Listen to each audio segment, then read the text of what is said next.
To get an explant, what were the steps that you took? What was the surgery like? What was the aftermath like? So this was 5 years ago. So I feel like the whole explant community has really evolved since then. I remember looking up the top doctors for explant surgery, and Dr. Lujin Feng came up as Yolanda Hadid's doctor, and Crystal Hefner as well. And I was friendly with Crystal Hefner, and I reached out to her, and I ended up booking with Dr. Feng right away. And so I think it was maybe like a 6 month wait period at that time. And I had flown to Cincinnati, I think is where she's located, and did my surgery there. And what was it like when you woke up, and what was the recovery like? So going in, I didn't even shed a tear. Like I just felt like this is what I really had to do. And this was what felt right for me. And I was like, I hope just all these random symptoms that I'm feeling go away. And sure enough, the moment I woke up, they did. And I remember the first thing I thought was, I could breathe. And That's I the had, first thing she said to me. yeah, like I had an M block, which is where they remove the entire capsule. And she had to scrape my ribs as well because they had adhered to my rib cage. And she explained it that, like, when the scar tissue adheres to your ribs, you're not able to contract as you breathe. And so many women don't realize it. She also did a breathing test while I was there. And I think that my lungs were like that of a 60-year-old. And here I'm 35. Like, that was really scary. So when you get the explant, I know there's lots of different feelings that you get afterwards. I mean, it's like it's a journey, Yes, for right? sure. It's definitely a journey. What did you feel like throughout that journey? So I felt okay, and I documented the whole thing because I knew that this was such a big deal. Like, I was a swimwear model. I modeled my own brand. I lived in Beverly Hills, like a plastic surgery capital of the world, right? And so here I am removing my boobs that were so much a part of me since I was 18, gave me so much confidence, opportunities in life. And I was totally okay removing them. And I was okay with what I was going to look like after.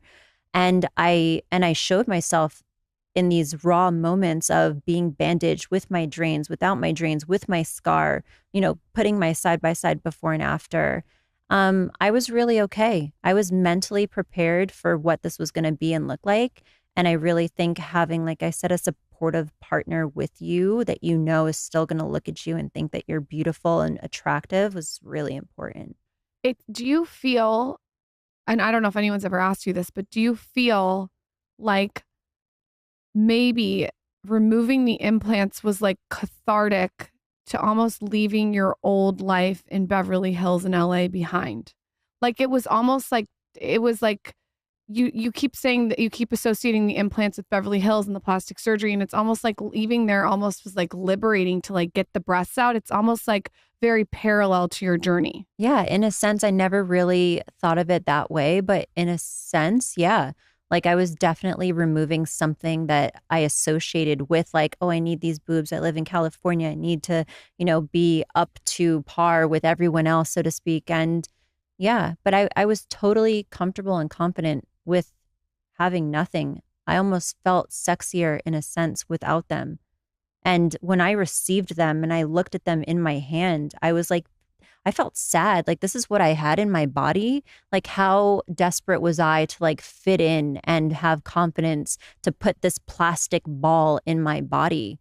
It was really crazy. When she handed me the ones that she took, I was like, whoa. Like they're It's heavy. They're Huge. huge. Heavy. Yeah, it's heavy. You left your tits behind in LA too. But I guess you took them out here. It's like a thing. You leave Beverly Hills, you're like, here are my tits. Take them back. Take them back. I left the blonde hair behind too. I left it I behind. like the brown. At this point when you removed your implants, were you still talking to your ex, or are you guys not talking? Are you friends at this point? So we've always had to keep in touch and in communication because of the children. Obviously, he does not live in the States anymore. He lives overseas. So we do share custody in a sense of like, I have them full time, but then they go to see him in the summers or after Christmas for like New Year's. So yeah, there's a little bit of communication. You and Danielle seem like you guys have a really healthy, strong relationship. What is that like for you now? Like, what are the things that you just had noticed such a difference with such a healthy relationship? Well, I mean, it's my first female relationship. So that was like such a trip to begin with. Like I remember thinking in my bathroom and my vanity, it was all female products all across and like not no longer any men or like no hair on the floor. Yeah, from, that's like, nice that there's no like you don't ever miss pubes. the, I would not miss. This is what I would not miss. I would not miss the pube clippings in the toilet. I would not miss the water that you saw miss them, all Lauren. over the bathroom. If I was I gone, would you'd be not like, "Where's miss that?" the floss that you leave and the floss picks that you leave on Okay, the listen. fucking counter. Let's be dead honest in here, Let's. as honest people. Women are way messier than men. Have you walked into the bathroom when you Yeah, come that's home from true. a trip and there's stuff in the sink Yeah, but- everywhere? Yeah. It's like that meme where it there's says like put the something- toilet seat down and then there's just like chaos everywhere. That's you. And then once every month she'll get a wild hair up her ass. Like, I got to clean everything to the point. And then she'll look over and say, "Oh my God, there's a piece of hair there." But for weeks on end, there's shit piled up everywhere. I still, honest. yeah, men are like more dirty. If someone ran over to our house right now and saw her sink, The stink's not great right now. we have our Yeah. moments. Yeah. Yeah. We it's all do. right. I would miss the piles if they were